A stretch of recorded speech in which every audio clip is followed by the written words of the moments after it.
آخفتن و داخوانین سرگی لاوروف وزیر دروی روسیه جای گرینگی بدانه هم جبوی کردن باشوری کردستانه هم جبوی کردن روجاوی کردستانه جی کوی نمونه پیک وجیانا لهرما کردستانه هی بخور بگرم تایبتی جبوی هف گرتنه یک رزیه یک دنگی و چرا سرکرنا پرزگری کو آلوزیان نواناف چیدا زیادتر امی وی مجاره بحثبین و آخفتنین لاوروف شروفک جبوی بکرن دکتر اکرم اونن شروفکار سیاسی و شرازات سیاست در روسیه داشت موسکو پای که راستا خود دیال مدابا دکتر افدم تباش تایبتیجی خواندنه ها و جبوی آخفتنین لاوروف چپ تایبتیجی دویده میده کو هم وکن نمونه پیک و جانال هرما کردستان اینا هم جبوی چرا سریا پر سال سوریه داخوازا دانستاندنه نیو بینا کرد و حکومت شامید که گله سپاس کردم هر همی راستی و جراویتش بحث کرد بیان لاوروف بیان که گله که گرینگ وقت تجربه هم جبو هرما کردستانه هم جبو روجاوی کردستانه شخصا افرساک مدل لباشوری کردستانه که حکومت هرما کردستانه پیک آنیه که جیانا پیک و جیان لگل همو آلیه نتوی و اولی و سیاسی او مدل براستی نکش بو لاوروف تنی دیبیجه مدل که گله که گرینگش بو گله کولاتی که د پروسس کوها در باز دادن گله گرینگ اوش خل لاوروف قناعتا مد نجارا اول دیبیجه بلکه و جناب تجزان لاوروف فين بریاد دمک خاطب هرما کردستان و دمیجی بیان خود داعش کرن مدل هرما کردستان دبی کردین روجاوی کردستان جبرای خوی باشوری کردستان تجربه بسین و کاربن لچارسریا پرزگری که خواب بگردن قناعت تک من هگل جناب تجزان بلکه ما دمی در باسکوی چند جارا به رپورتاج کردبو به لگل تا و لگل هفکاری تا کردستان 24 مچارتن بریجی گله جارا گوتی یعنی روسیا جبو روجاوی کردستان پیشنهاد راوی او که دخوازی سیاست که وک لباشور کردستان چاوا مشاندن سال هفتید و حتی نها دخوازی سیاست که برای جبو روجاوی کردستان بمشینن لی پر حیف هیزی روجاوی کردستان و فرسنده هانه باش بکاربینن و فرسنده هانه وک پیخواستن بکاربینن و او فرسنجی هدی بگمانش دسته کردار ده هره لبر گرینگیه که دنیا از خواهد بیجن بیان لاوروف گرینگیه که تایبت جبو باشوری کردستان اوه که اگر جناب تا مکی تبیراتا مد هفتایبین اکمل لگل تا بریان هاجی بحث کربو که او مسئله که ایریش ایتا که سر پیش مرگه او مسئله که فلانا که ناب دولتی لهمبر هرما کردستان هیه قناعت عمده اف بیان لاوروف ایرو که هرما کردستان وقت نمونه دا راست وقت پرزگریا که فکری جواب روسیا جبو هرما کردستان دا لی لاوروف اشارت دا هنه کی دیجی به تایبت اف بویره و شاپاد داویل هرما کردستان بو اگر جناب تا بیراتا بریا و رپورتاج مکری بو و چاره مگوتو بویا اف پرزگریا که هرما کردستان هنه که نهاد نابینا هده پیشمرگه و فکر که که شرط شده به مثلا ترکیه هاتی هرما کردستان اگر جناب تبیراتا مگوت یعنی پلانه که ناف دولتی هرما کردستان هی تایبتی سرت پلانه انگلیسی کشینه و هرما کردستان به خوشر دور بخه کاری به پرزگری که به روسیا سره سر بکشه برای افتشتی که هرما کردستان دبون دبنها اساس حیات رضا که هم به روسیا یجی جبوی که بیان لاوروف ایرو وقت پرزگریه که وکری جبو هرما کردستان دار قناعت عمده به زمان دیپلماتیک ده او جبو هرما کردستان زی گله که گرینگ بو جاری ام وی پیلانه بدنا عالیه که افاد دم در باز بیدا ما بحث کریب تایبتیجی شرایط نیو بینا پیشمرگه و هاندانا پککی تایبتیجی یعنی بیتت ناف آخر هرما کردستان او پیلانا هرمی یعنی جب کم سپینن از وجاره بحثی بشه دومی آخفن لاوروف کم بشه یکم باشه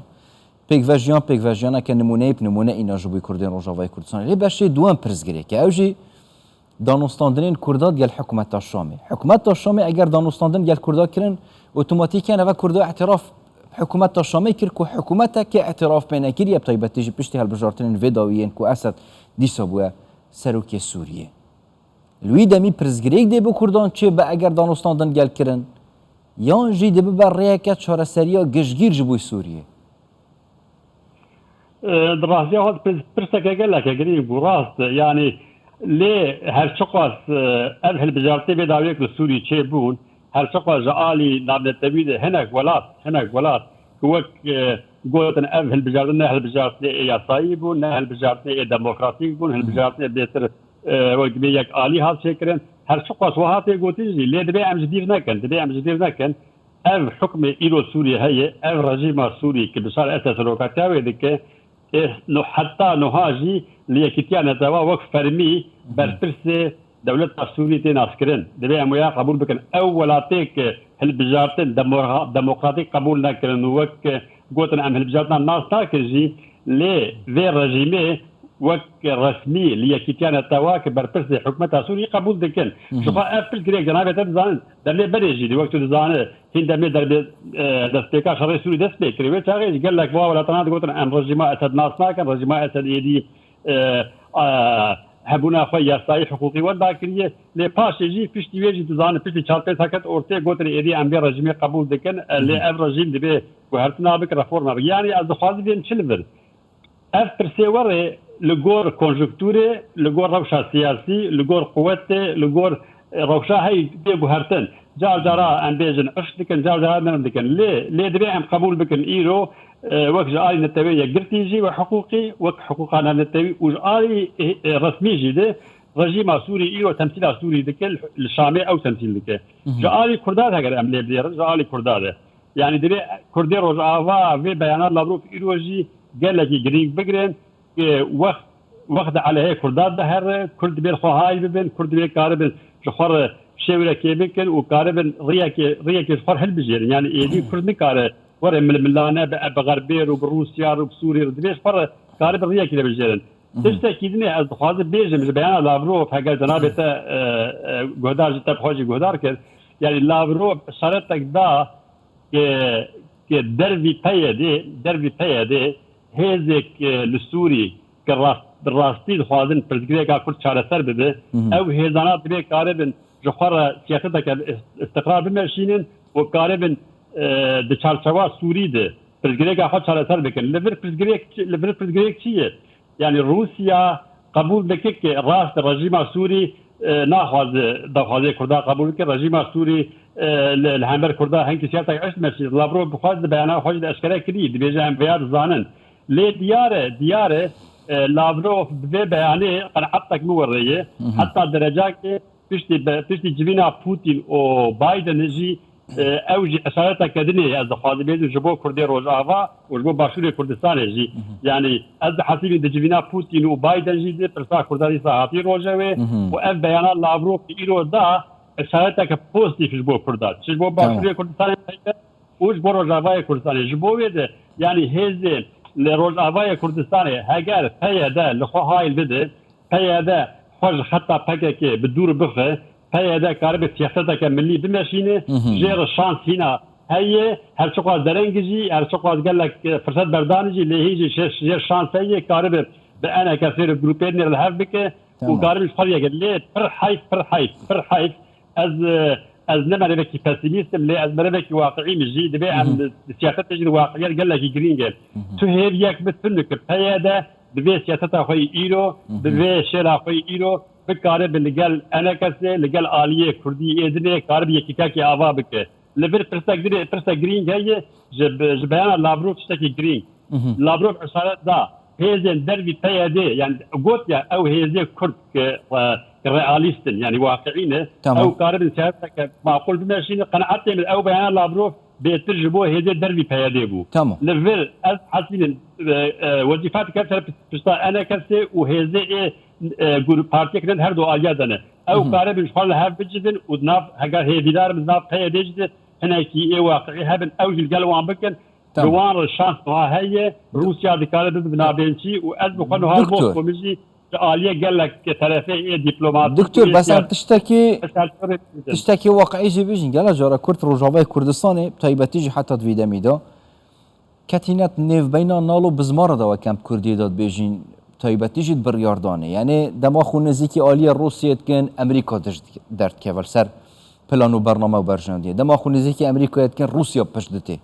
تایبەتیژی دوی دەمیدا تێ هەستکردن پەیوەندیان ترکیە رووسیە ڕەنگە تێک بچن تایبەتیژی لەسەر سووریە و ڕۆژاوای کوردستانی چونکە ئاخفتنێن ئەردۆغانژی هەبووینەوەکە بێمنەتێک بەرامبەری تایبەتیژی رووسیا ئاخفتی ئەمێ لیبیای بمینن ئەمێ سووریە بمینن ئەمێ دەریا ناڤڕاست بمینن و دی هەبوونەوانژی و بەردەوام بە دەما تێکیلیان رووسیا و ترکیە تێک بچن بەرژەوەندیا کورداندایە خۆ نزیکی رووسیە بکە پلانە رووسیە جێگیر ببە سەر ئەرد یانژی دێ ڕەوش خراپتر ببە قرعت عمر وقت بريان هاجي جو ومبري يعني بري صالح كدو سراج بقوتي قرانه دجي بقوتي روسيا جبور روجافاي كردستان حمو سياسه كنت صالح حفتي صالح حزر سود حفتي جبور باشوي كردستان نشاندن حمو سياسه جبور روجافاي كردستان تمشينن يعني او دخازن طرف كرد الرجيم شامل باواكي الحرب بكن وكرد هناك ما فلسطيني كرجي ممنون بن ليفر از نترساتا قال لك باش فهم كر وتراس بيجي يعني امريكا هي ذكر ودريه روسيا ذكر ودريه اراس هي اساسي لكن ايران هي تركيا هي ليفر دري ام تسكي باش فهم بكن دبي كرد يكجي نب امريكا ونب روسيا بكله خرا لكن يك لي ليفر تشتا هذه جرينج او دبي كرد جخرف باش للروشي بنيرن يعني تشتاك امريكا روان فيش ناردك جبو باشروجه قدرا ملتي كل روزافاي كردستان واقعيه يا تشتيك روسيا نهاجوان بيشنهار دكه جبو باشروجه ملتي كرد واقعيه از خازن ويا يعني دبي كردي سوري ويا فر دين برخوا وبدن برهاف كي جانا جوان نيزيكي كي جانا جوان بحسب الدهستاني بالراحتي كارب جيجنا ارمانجي فايك داني بيشاخه دبي فر ويا ريه البجير يعني دبي ام فام بكن لان بتستكي جرين هي از خاز بيجن يعني ام بخوازن نخوازن حكمه شامي نزيك روسيا هر چقدر مشكله هر چقدر ايراني تاثير يسر هي لي جرانيا روسيا سر هي هاجر كرد روز آوا دخوازن بنفس چرچوا حدود سوري ده چرچوا يعني چرسريا كجبو ملتي كرد بينن وچاغه كي شامي يجبو كردا نفر مهم اسد الشامي اخوان المسلمين سر حكمن معارضه سوري سر حكمن كي نزيك ترسا كرد بي باواكي بوان چرسر بك جبو هاجر روسيا قارب garantiye بدن وان وج بيانات لابروف شي ايرو ما فهم كرت بيان لابروف دبيجه ام امادن ببن الي كار جبو كاربن كرد ورجيم شامي دس بگفتو گویا بکن لی جدی دس بگفتو گویا بکن انج ببن الي كار كر بگيجن نتیجه کی ليفر تشتاق امريكيش كردار بيسنا اردكن çok vazife alternatif Rus'a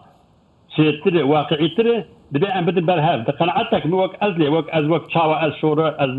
لروشيد نيرن جبو كردي سوري انا تشتاق روس